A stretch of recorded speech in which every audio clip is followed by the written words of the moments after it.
এই বাংলাদেশে আমরা দেখেছি স্বৈরা শাসক ইরশাদ সাহেব চালাইছে, জিয়াউর রহমান সাহেব চালাইছে, খালেদা জিয়া চালাইছে, শেখ হাসিনা চালাইছে। এক একজন এক এক ভাবে বাংলাদেশকে উলট পালট করে দেমা লুটে পুটে খাই। এটা ছাড়া আমরা আর কিছুই পাই নাই। এখন আমরা দেখতে চাই কোরআন দিয়ে বাংলাদেশ চললে কেমন দেখা যায়, ঠিক কিনা বলেন? আর জোরে বলেন ঠিক কিনা? আলহামদুলিল্লাহ আলহামদুলিল্লাহিল্লাযী জাআলাল আমরা বিল মা'রুফি ওয়ান নাহয়ি আনিল মুনকারিল কুতুবাল আ'যামা ফিদ-দীন ওয়া বা'আসা লাহুন নাবিয়্যিনা আজমাইন। ونشهد أن لا إله إلا الله وحده لا شريك له ونشهد أن سيدنا وحبيبنا ومولانا محمدا عبد الله ورسوله الذي أرسله بالحق بشيرا ونذيرا وداعيا إلى الله بإذنه وسراجا منيرا. فقد قال الله تعالى في كلامه المجيد وفرقانه الحميد. أعوذ بالله من الشيطان الرجيم. بسم الله الرحمن الرحيم. نحن نزلنا الذكر وإنا له لحافظون. في شان حبيبه وما زادهم إلا إيمانا وتسليما. اللهم صل على سيدنا ونبينا وشفيعنا حبيبنا ومولانا محمد صلى الله تعالى عليه وعلى آله وأصحابه وبارك وسلم. بلغ العلا بكماله كشف الدجى بجماله حسنت جميع خصاله. صلوا عليه उतर कर गारे हिरा से सोए कौम आया. उतर कर गारे हिरा से सोए कौम आया. और एक नुस्खे कीमिया सातिल आया. बलगल उला बि कमालिही كشف الدجى بجماله حسنت جميع خصاله. صلوا عليه وآله. الحمد لله. সমস্ত প্রশংসা রব্বে কারীম মহান ইজ্জত ওয়াল জালাল আল্লাহ পাক সুবহানাহু ওয়া তাআলার জন্য, যিনি আমাদেরকে আজকের এই চমৎকার আয়োজন মোহাম্মদনগর বাইতুর রহমান জামে মসজিদ কর্তৃক আয়োজিত প্রথম বার্ষিকী ওয়াজ মাহফিল তাফসীরুল কোরআন মাহফিলের সম্মানিত কদর গরামি ওয়াজিবুল ইহতিরাম জনাব সভাপতি, প্রধান অতিথি এবং অন্যান্য আলোচক বৃন্দ, এক কথাই বলবো রাফা'না লাকা যিকরাক। অনেক নাম, সময় 15 মিনিট বলতে গেলে অনেক দেরি হবে। আল্লাহ তাআলা যার যার জায়গা এবং স্থান থেকে তার মর্যাদাকে আরো বাড়াই দিন। আমরা সবাই বলি আমিন। এবং একজনের নাম না বললেই নয়, একটা অপূর্ণতা থেকে যায়।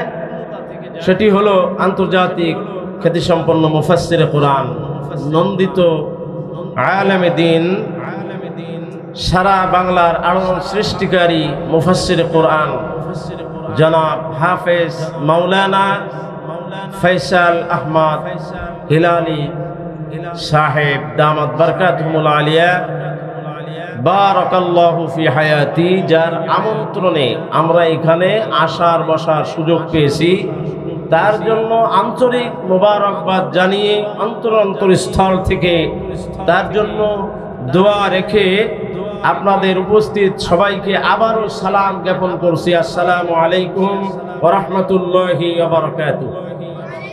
আপনারা আসতে পেরে খুশি না বেজার? একজন কিন্তু বেজার আছে, জানেন সেটিকে? শয়তান। এই শয়তানি আখলাক চরিত্র কিছু মানুষের মধ্যে আছে না নাই? এই শয়তানি আখলাক এবং চরিত্র মানুষের মধ্যে আসে বলে এই কারণে এই জাতীয় লোকদের সামনে যখন কোরআন থেকে আলোচনা পেশ করা হয়, কোরআনুল কারীমের কথা বলা হয়, তখন তারা বিভিন্ন প্রকার ডিজাইনের গালি দেয়, যেটা নবী পাক সাল্লাল্লাহু আলাইহি সাল্লামের জামানায়ও ছিল। নবীজিকে পাগল বলেছে, বলেন নাউজুবিল্লাহ। নবীজিকে জাদুকর বলেছে, বলেন নাউজুবিল্লাহ। নবীজিকে গণক ঠাকুর বলেছে, বলেন নাউজুবিল্লাহ। তদ্রূপ মানে গালি ঠিকই আছে, কিন্তু গালির ধরনটা একটু পরিবর্তন হয়েছে। এই গেল 16-17 বছর যে একটা মহা গালি ছিল, তার নাম হলো রাজাকার। নাম কি? রাজাকার। বিশ্বনন্দিত আলেম দ্বীন আল্লামা মরহুম দেলোয়ার হোসেন সাইদি রাহিমাহুল্লাহ, তিনি চ্যালেঞ্জ করেছিলেন, প্রতিবাদ করেছিলেন, কুদরতি খুদা মানে গজবে খুদা। এই লোকটার উপস্থিতিতে সাইদি সাহেবকে একটা বেঞ্চ থেকে বলা হয়েছিল রাজাকার। তখন সাইদি সাহেব তার সমস্ত শক্তিকে উজাড় করে দিয়ে বলেছিলেন, শুধুমাত্র হিন্দুস্তানের রাজাকারেরাই আমাকে রাজাকার বলতে পারে। বলেন ঠিক কিনা? কারণ সাইদি সাহেবকে যারা রাজাকার বলেছিল তাদের প্রেতাত্মা কিন্তু এখনো আসে না নাই, কিন্তু তিনি সেদিন চ্যালেঞ্জ গ্রহণ করেছিলেন, তিনার চ্যালেঞ্জ আজও পর্যন্ত কেউ গ্রহণ করে নাই। কারণ হচ্ছে আলেম উলামা মানবতার পক্ষে নাকি বিপক্ষে? আলেম উলামা সবসময়ের জন্য মানবতার পক্ষে। এখন দেখা যায় যদি কারোর সাথে গ্যাঞ্জাম হয়, কারোর সাথে মারামারি হয়, তো সেক্ষেত্রে আলেম উলামা দেখে যে কোন লোকটা দ্বীনী লোক, কোন লোকটা ধর্মভীরু লোক, অন্তত তার পাশে দাঁড়ানোর কি করে? চেষ্টা করে। তো তার জন্যই কিন্তু আলেমদেরকে রাজাকার বলা যাবে না। এই রাজাকার দিন শেষ। এখন কুরআনুল কারীমের বাংলাদেশ, ঠিক কিনা বলেন? এই বাংলাদেশে আমরা দেখেছি স্বৈরা শাসক ইরশাদ সাহেব চালাইছে, জিয়াউর রহমান সাহেব চালাইছে, খালেদা জিয়া চালাইছে, শেখ হাসিনা চালাইছে। এক একজন এক একভাবে বাংলাদেশকে উলট পালট করে দেমা লুটে পুটে খাই, এটা ছাড়া আমরা আর কিছুই পাই নাই। এখন আমরা দেখতে চাই কোরআন দিয়ে বাংলাদেশ চললে কেমন দেখা যায়, ঠিক কিনা বলেন? আরো জোরে বলেন ঠিক কিনা? কারণ কোরআন শুধু তিলাওয়াতের কিতাব না, কোরআন শুধু তাবিজের কিতাব না। আল্লাহ সুবহানাহু ওয়া তাআলা নবীর কাছে কোরআন এই কারণেই পাঠিয়েছেন যাতে নাকি মানুষগুলোকে অন্ধকারের ভেতর থেকে টেনে টেনে আলোর পথে নিয়ে আসতে পারে। কিতাবুন আনজালনাহু ইলাইকা লিতুখরিজান নাসা মিনাজ যুলুমাতি ইলান নূর। নবী হে, আপনার উপরে আমি এই কিতাব, এই কোরআন এই কারণে অবতীর্ণ করেছি, নাজিল করেছি। কারণ কোরআন যে যুগে নাজিল হয়েছে সেই যুগটা ছিল অন্ধকার যুগ, জাহেলি যুগ। এই জাহেলি যুগের মানুষদেরকে ভালো করার জন্য, জাহেলি যুগের মানুষদেরকে হিদায়াত দেওয়ার জন্য আল্লাহ সুবহানাহু ওয়া তাআলা বিশ্বনবীর হাতে তুলে দিলেন পরশ পাথর, যার নাম হলো কোরআন শরীফ। বলেন সুবহানাল্লাহ। এই কোরআনের বিরোধিতা একদল লোক তখন ছিল, এখনো আছে, কিয়ামত পর্যন্ত থাকবে। কিন্তু কোরআনের পক্ষে দাঁড়িয়েছেন কে? আরো জোরে বলুন, কে দাঁড়িয়েছেন? আল্লাহ বলেছেন কোরআন নাজিল করেছি আমি, আর এই কোরআনের সংরক্ষণের দায়িত্ব আমি আল্লাহ তাআলা নিজ হাতে গ্রহণ করেছি। কত পৃথিবীর এই নাট্য মঞ্চে নাটক করার জন্য কত রাজা বাদশাহ আসলো আর গেল, কোরআন কিন্তু জায়গায় আছে। কি বলেন, ঠিক কিনা? কোরআন আছে, থাকবে। আর এই কোরআনের সংস্পর্শে যারা আসবে, কোরআনকে যারা মহব্বত করবে, যেমন আপনাদের পাশেই কোরআনের বাগান, সাউতুল কোরআন ইন্টারন্যাশনাল হিফজুল কোরআন মাদ্রাসা, এই মাদ্রাসার সুযোগ্য পরিচালক মুহতারাম হাফেজ মাওলানা আবু সাইদ হাফিজাহুল্লাহ, আল্লাহ তাআলা তার হায়াতে তৈয়বা দান করে। আমরা সবাই বলি আমিন। আমার মেয়েটাও এই মাদ্রাসা থেকে এই 2 মাস আগে হিফজুল কোরআন শেষ করেছে, আলহামদুলিল্লাহ। 12 বছর এখনো হয় নাই। তার মানে এদের ছাত্র গড়ার অত্যন্ত যোগ্যতা। তো এই কারণে কোরআনের পক্ষে এবং কোরআনের সংস্পর্শে যারাই আসবে, তারা জিরো থেকে হিরো বানায় দেবেন। কে? আরো জোরে বলুন। হযরত ওমর রাদিয়াল্লাহু আনহু, যিনি নাকি বিশ্ব নবীর মাথা কাটার জন্য রওনা দিল, একজন সাহাবীকে বলে, ওমর কোথায় যাও? তুমি কি খবর রাখো না তোমার বোন এবং ভগ্নিপতি দুইজনেই মুহাম্মাদের কলেমা পড়ে মুসলমান হয়েছে? বলেন সুবহানাল্লাহ। আগে ঘর ঠেকাও, তোমার ঘরের লোকরাই মুহাম্মাদের দলে চলে গেছে। এই কথা শোনার সাথে সাথে আমিরুল মুমিনিন বোন এবং ভগ্নিপতির বাড়িতে গেলেন। যাওয়ার পরে যে দেখে ঘরের ভিতরে কোরআন শিখানো হচ্ছে। ইন্নানি আনাল্লাহু লা ইলাহা ইল্লা আনা ফা'বুদনি ওয়া আকিমিস সালাতা লিযিকরি। আল্লাহ বলেন, নিশ্চয়ই আমি আল্লাহ, আমি ছাড়া কোনো মাবুদ নাই, কোনো উপাস্য নাই। কার কথা? আল্লাহর কথা। এমন একটা আয়াত, যে আয়াতে কারিমা হযরতে মূসা আলাইহিস সালাতু ওয়াস সালামের উপরে আল্লাহ তাআলা সর্বপ্রথম ওহী নাযিল করেছিলেন। এই আয়াতে কারিমা হযরতে ওমরের বোন এবং ভগ্নিপতি তারা শিক্ষা গ্রহণ করতেছিলেন। হযরতে খাব্বাব রাদিয়াল্লাহু তাআলা আনহু একজন সাহাবীর কাছে হযরতে ওমর বাইরে থেকে কোরআন শুনলেন। ঘরের বাইরে দাঁড়িয়ে যখন কোরআন শুনলেন, হযরতে ওমর একেবারে পরশ পাথরের মতো কাজ হয়ে গেল। মোমবাতি যখন আগুন পেলে নরম হয়ে যায়, মোলায়েম হয়ে যায়, আমিরুল মুমিনের অন্তরখানাকে আল্লাহ রাব্বুল আলামিন নরম বানায় দিল। বলেন সুবহানাল্লাহ। বলে, তোমরা ঘরের ভিতরে কি পড়তেছিলে? এ তো কোনোদিন শুনি নাই। এর শব্দ বিন্যাস, হ্যাঁ, এর প্রতিময় ছন্দ চিরটা কাল মানুষকে আকৃষ্ট করে আসছে। শোনা মাত্রই তারা কলেমা পড়ে মুসলমান হয়ে গেছে। হযরত ওমর বলে, কি পড়তেছিলে? আমার হাতে কে একটু দেওয়া যায়? তার বোন ডেকে বলে, গোসল করতে হবে, পবিত্রতা অর্জন করতে হবে। লা ইয়ামাসসুহু ইল্লাল মুতাহহারুন।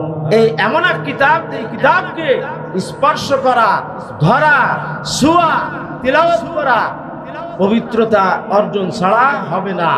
হযরত ওমর রাদিয়াল্লাহু আনহু ওযু বানায় নিলেন, গোসল করে নিলেন, কোরআনের একটা আয়াত তিলাওয়াত শুনলেন এবং হাতে স্পর্শ করার কারণে আল্লাহ রাব্বুল আলামিন ওই জামানার কাট্টা কাফের হযরত ওমর যে এত বড় কাফের ছিলেন, মদের বোতল ঘাড়ে নিয়ে নিয়ে ঘুরে বেড়াতো। বলেন নাউজুবিল্লাহ। মদ খাইতে খাইতে মদের বোতল এবং গিলাস নিয়ে যেখানে সেখানে তারা শুয়ে পড়ে কাঁদছিল। কিন্তু হযরত ওমর ফারুক রাদিয়াল্লাহু আনহু কোরআনের সংস্পর্শে এতটুকু আসার কারণে হযরত ওমর মুখ দিয়ে বললেন, আমাকে এখনই নিয়ে চলো বিশ্বনবী মুহাম্মাদুর রাসূলুল্লাহর দরবারে। বলেন সুবহানাল্লাহ। সাহাবীরা বাধা দেয়, ওমর কোথায় যায়? রাগী মানুষ, না জানে আল্লাহর নবীর সাথে নাকি বিয়াদবি করে ফেলে। কিন্তু নবীজি বুঝতে পারলেন, ডেকে বললেন, সাহাবীরা তোমরা বাধা দিও না, আমার উমারকে আসতে দাও, কারণ আমি যা জানি তোমরা তা জানো না। হযরতে ওমর তরবারি পাশে রেখে নবীর হাতে হাত দিয়ে বললেন, আশহাদু আল্লা ইলাহা ইল্লাল্লাহু ওয়াহদাহু লা শারীকা লাহ। হযরত ওমর মুসলমান হয়ে গেলেন। আবার পক্ষান্তরে দেখেন আবু জেহেল আছে না নাই? আবু জেহেল আল্লাহর নবীর এত বিরোধিতা করেছে, এত কষ্ট দিয়েছে আল্লাহর নবীকে, যার কারণে এই আবু জাহেল নামটা মানুষ মহব্বত করে উচ্চারণ করে না। এই নামটা গালিতে রূপান্তরিত হয়ে গেছে।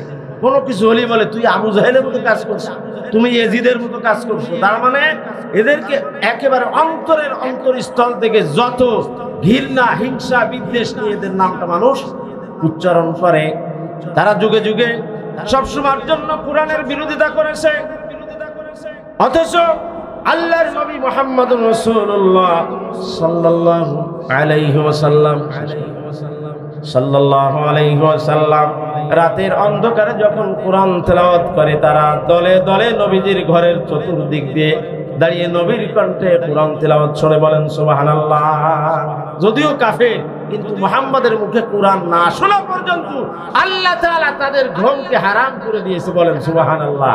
এইভাবে তারা প্রকাশ্যে কোরআনের বিরোধিতা করেছে, কিন্তু তারা অন্তরে কোরআন ভালোবেসেছে। কিন্তু কোরআনের আনুগত্য যারা করতে পেরেছে তারা কামিয়াব হয়েছে, আর যারা বিরোধিতা করেছে আল্লাহ পাক তাদের হিরো থেকে জিরো বানাই দিয়েছে, বলেন ঠিক কিনা? কারণ আমি মনে করি এই জাতিকে, এই কওমকে দীর্ঘ 13টি বছর কোরআন শোনা থেকে যারা মাহরুম রেখেছে, না জানি আল্লামা যদি এই 13টি বছর কোরআন আমাদের শোনাতে পারতেন, আরো নতুন নতুন কত তথ্যভিত্তিক গবেষণামূলক আলোচনা আমাদেরকে উপহার দিতে পারতেন। তা থেকে জাতিকে যারা মাহরুম করেছে, আল্লাহ বলে আমি ছাড় দেই, কিন্তু আমি ছেড়ে দেই না। আমি যখন ধরি এক টানে কেন্দ্রীয় কারাগার ইন্ডিয়ায় নিয়ে ফেলে দেই, বলেন নাউজুবিল্লাহ। আল্লাহ তাআলা তাদেরকে আহ্বান করি, তারা আমাদের ভাই, আল্লাহ তাআলা তাদেরকে যেন হিদায়াত দান করেন। আর হিদায়াত যদি না থাকে, তাদের এই দল থেকে কিয়ামত পর্যন্ত যেন বাংলাদেশে আর ক্ষমতায় না আসতে পারে, ঠিক কিনা বলেন? ওয়া আখির দাওয়ানা আনিল হামদুলিল্লাহি রাব্বিল আলামিন। আসসালামু আলাইকুম ওয়া রাহমাতুল্লাহি ওয়া বারাকাতুহু।